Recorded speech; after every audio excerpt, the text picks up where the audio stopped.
Hello and welcome to another Trusted Teachers Tips video. This is video number 7, and today we're going to focus on online teaching resources. So this could be websites, apps, anything that myself and Mr. C use when teaching, both online but also in the classroom, where you can obviously use technology to enhance. Mr. C, do you want to start us off? Yeah, I'll start off. There's lots of tools out there to be used online.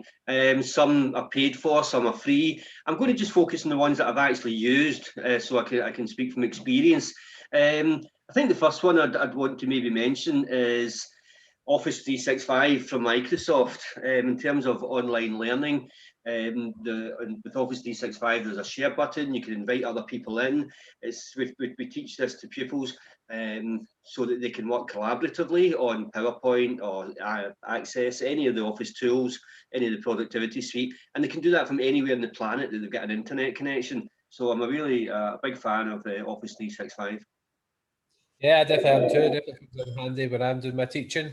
The one I'm going to put in is one that I came across a wee while ago, and it's called Classroom Q. And I'm sure we've all been in a position where you've got multiple pupils with their hands up needing support, and you can't get to them all at once. This basically allows pupils to join a virtual classroom with a code, and then it basically puts them into a priority order. So it'll tell you on your screen which pupil needs help and which ones have their hands up.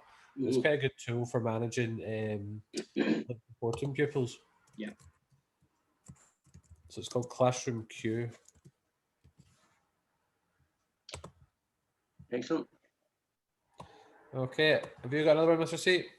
Well, it's one that I know we both use is G Suite from Google, and it's not just one aspect to it. Obviously, with G Suite, you have Google Slides, Google Sites, Google Docs. You've got your Google Drive. You've got 15 gigabytes of free storage there.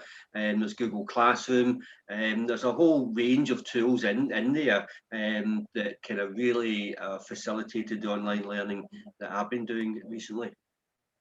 Yes, definitely. And you also, I'm just going to throw in there an extra one. I don't think you mentioned it. What we're using for this right now, Google Jamboard, Yeah. allows you to create a virtual screen like this. You can share the code with your pupils and they can all type their ideas up in real time. It could be used both in the classroom and online for sharing ideas. Yeah. Okay, have you got another one, Mr. C? We'll try and go to our usual 8. Yeah, I mean, I think it has to be worth a mention. Something that pupils really enjoy doing, really engaging for setting quizzes, a wee bit of competition in there as well. I know it's something that I've used in the classroom and indeed online. It's really easy to use and good fun. Another tool that I've used a couple of times, and it allows you to do kind of live polls and ask pupils questions. It's a bit similar to Jamboard, but it's called Mentimeter. Mm-hmm. Allows you to kind of do live polls and like multi-choice questions and get quick feedback from your pupils. And a few of my pupils really liked it when I have used it in class. Maybe not one to put on the screen, but just when you mentioned Mentimeter and we've mentioned Jamboard, there's Padlet as well. There's a number of these tools which let you kind of create a virtual bulletin board and they're free and they're really easy to use. So it's probably worth a mention. Yep, and something I found more for the pupils' benefit. A lot of pupils like the kind of online mind map software. Oh, right, yeah. I'm not sure of any particular ones, but I'm sure if our viewers searched it, there's lots of different mind map software out there that pupils can use to create. Yep. You got another one?